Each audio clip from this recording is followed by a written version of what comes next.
નમસ્કાર, આપ જોઈ રહ્યા છો ગુજરાતની નંબર 1 ન્યૂઝ ચેનલ ન્યૂઝ 18 ગુજરાતીના તમામ મહત્વપૂર્ણ સમાચારની સાથે હું છું લુબના ખાન। હવામાન વિભાગની ઠંડીને લઈને આગાહી।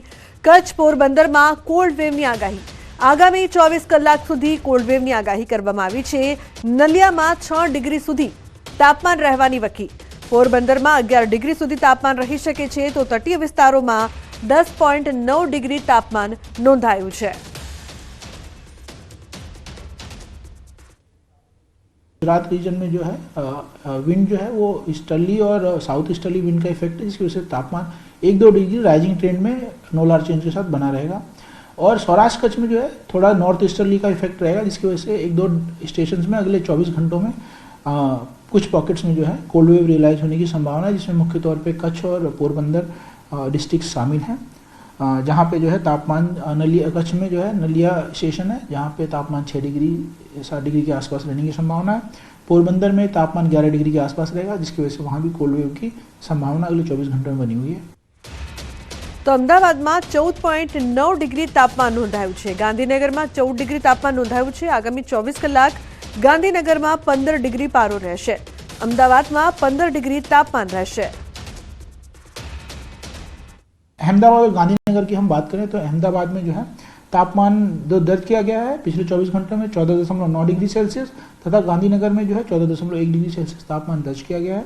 आगे आने वाले 24 घंटों में अहमदाबाद और गांधीनगर में जो है तापमान जो है 15 डिग्री के आसपास बना रहेगा। गुजरात पर तोड़ाई रह्यो छे मावठानो खतरो। 3-4 दिवसमां पलटाई शके छे वातावरण। अर्धा गुजरात पर मावठानो खतरो छे। 25 થી 27 ડિસેમ્બર દરમિયાન થઈ શકે છે માવઠું। કેટલાક વિસ્તારમાં વાદળછાયું વાતાવરણ રહી શકે છે, કેટલાક વિસ્તારોમાં હળવું માવઠું થવાની આશંકા છે। તો રાજસ્થાનમાં સર્જાઈ શકે છે સાયક્લોનિક સર્ક્યુલેશનના કારણે પડી શકે છે માવઠું। માવઠાની આશંકાથી રવિ સિઝન પર સંભવિત ખતરો તોડાઈ રહ્યો છે। તો બંગાળની ખાડીની સિસ્ટમ પણ બની શકે છે માવઠાનું કારણ।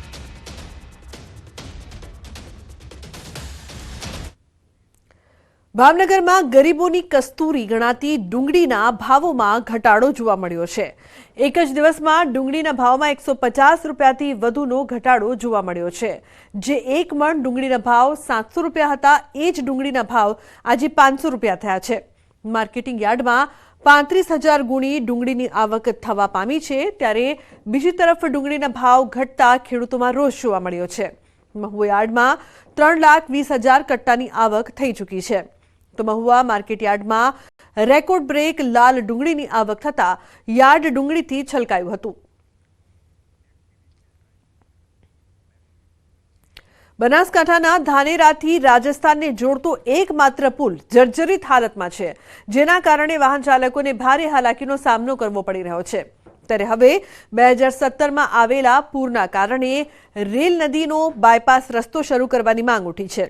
ધાનેરામાં આવેલું 2017 રેલ નદીનું પૂર વિનાશકારી સાબિત થયું હતું।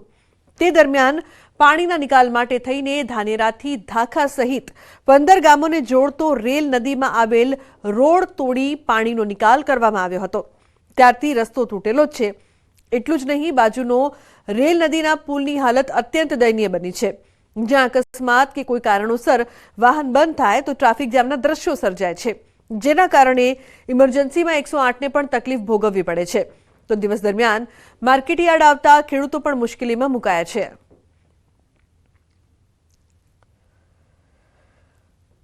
ધાનેરાથી નાના જવા માટે વચ્ચે નદી આવે છે, આ રેલ નદી ઉપર એક જ બ્રિજ આવેલ છે, જેના કારણે અહીંયા મોટી ટ્રાફિકની સમસ્યા ઊભી થઈ ગઈ છે। ખેડૂતો પોતાનો માલ લઈને માર્કેટમાં આવતા હોય છે, દર્દીઓ દવાખાને આવતા હોય છે, જ્યારે ટ્રાફિકના લીધે અહીંયા દર્દીઓ પણ મુશ્કેલીમાં ફસાઈ જતા હોય છે। કલાકો સુધી સમસ્યા ટ્રાફિક રહેતી હોય છે। 2017માં જ્યારે પૂરા એના પહેલાં અહીંયા ધાનેરા ઝાખા જવા માટે એક રપાટ હતો, એ રપાટ માનનીય મુખ્યમંત્રી વિજયભાઈ રૂપાણી દ્વારા આદેશ કરી તોડી નાખવામાં આવ્યો છે, જેના કારણે આ ટ્રાફિકની સમસ્યા ઊભી થઈ છે। અમારી એક જ માગણી છે કે આ રપાટ પુનઃ ચાલુ કરવામાં આવે। પુલ ઉપર ઘણી વખત આટલી બધી ભયંકર પરિસ્થિતિનું નિર્માણ થાય છે, કોઈ પણ વાહન ખરાબી થાય અથવા તો નાની મોટી કોઈ પણ એક્સિડન્ટ ઘટના થાય તો 3-3, 4-4 કલાક સુધી લાંબી 3-3 કિલોમીટરની લાઈનો લાગી છે। અને જેના કારણે આ રસ્તો મેઇન રસ્તો છે તાલુકાનો, માંથી જનતાને ધાનેરા આવવા માટે કોઈ પણ બેન દીકરી હોય અથવા ભાઈ બીજો હોય ને કદાચ હોસ્પિટલે જવામાં વિલંબ થાય અને જેના સમય સૂચકતા ન વપરાય તેના કારણે કદાચ કોકનો જીવ જોખમમાં મુકાય તેવી પરિસ્થિતિ છે। આ રસ્તો ધાખા તરફ જવાનો રસ્તો હતો। અમે અહીંયા પહેલા જતા હતા, અહીંયા 8 થી 10 ગામ જવાનો રસ્તો હતો। અહીંયાથી પબ્લિકને અવર જવર કરવામાં સારું રહેતું હતું। 2017ની અંદર પૂર આવવાથી આ રસ્તો તોડવામાં આવ્યો નદીના હિસાબે, અને એના પછી એની કોઈ મરમ્મત થઈ નથી અને લોકોને અહીંયાથી જવા માટે પુલ ઉપરથી જવું પડે છે। પુલ ઉપર જવા માટે એમ્બ્યુલન્સો ને બધું ફસાયેલું હોય એટલે જવામાં તકલીફ પડે છે। એટલે સરકારને રજૂઆત છે કે ગામ લોકોને ત્રાસી ગયેલા છે અહીંયા પુલ ઉપર જવાથી, ખાડા ટેકરા છે અને રસ્તો તોડ્યા પછી કોઈ એની મરમ્મત થઈ નથી। એટલે સરકારને હું એવું કહેવા માંગુ છું કે આ રસ્તો ચાલુ થાય। જો કે હાલ વૈકલ્પિક કોઈ રસ્તો ન હોવાથી પુલનું સમારકામ કરવા ધાનેરાના પૂર્વ ધારાસભ્ય નાથાભાઈ પટેલે પણ પત્ર લખીને માંગ કરી છે। તો સાથે સાથે છેલ્લા 7 વર્ષથી બંધ પડેલો રોડ રિપેર કરી ત્વરિત બાયપાસ તરીકે શરૂ થાય તેવી ગ્રામજનોની માંગ છે। રેલ નદી ઉપર જે પુલ બનાવવામાં આવ્યો છે એને લાંબો સમય થઈ ગયેલો છે અને લાંબો સમય જીર્ણ પણ થયો છે, આમ કહો તો પણ ખોટું નથી।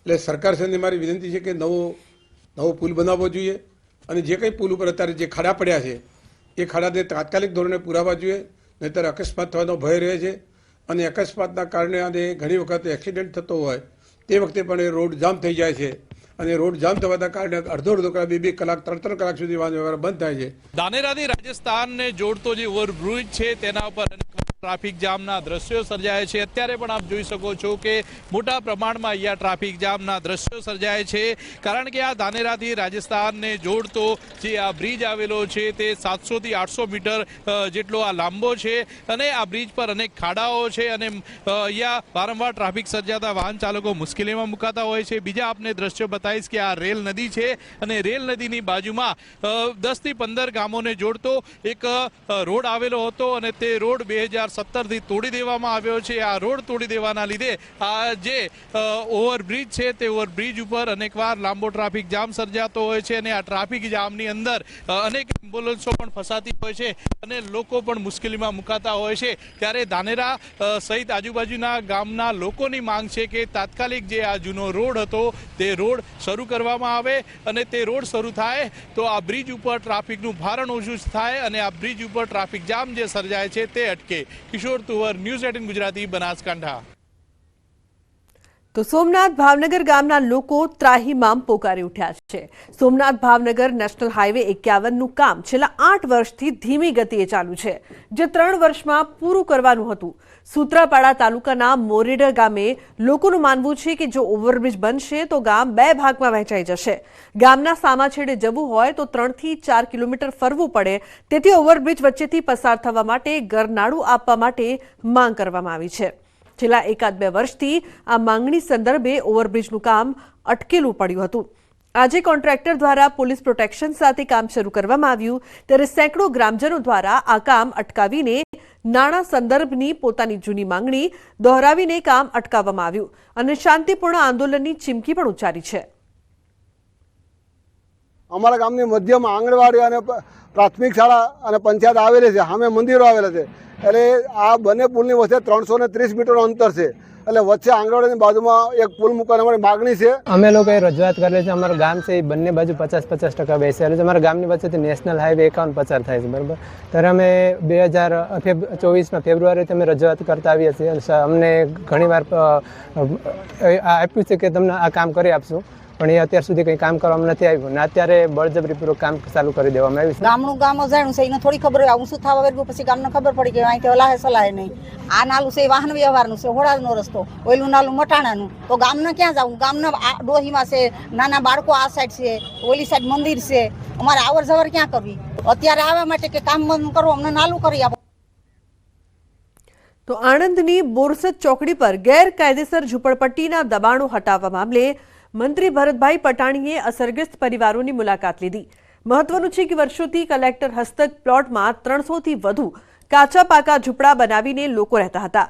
આ દબાણકર્તાઓનું મંદિર તંત્ર તોડી નાખતા વિવાદ થયો હતો, ત્યારે ભારત સરકારના વિચરતી વિમુક્ત જાતિના વેલફેર બોર્ડના મેમ્બર ભરતભાઈ પટણી પરિવારોની મુલાકાત તેમણે લીધી। તેમણે કહ્યું કે પરિવારોની સમસ્યા સાંભળી તેમની સમસ્યા સાથે સરકારમાં હું રજૂઆત કરીશ, સાથે જ મકાન બનાવવા પ્લોટ અને મંદિર બનાવી આપવા માટે તંત્રને તાકીદ કરી.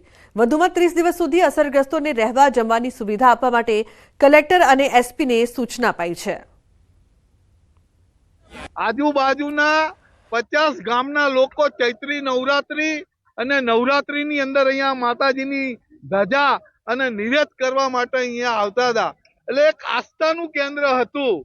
પણ દુઃખ સાથે કહેવું પડે મારે કે આ મંદિરનું જે ડિમોનેશન થયું ખરેખર નહોતું થવું જોઈતું. તો રાજકોટના ઉપલેટામાં તંત્રનું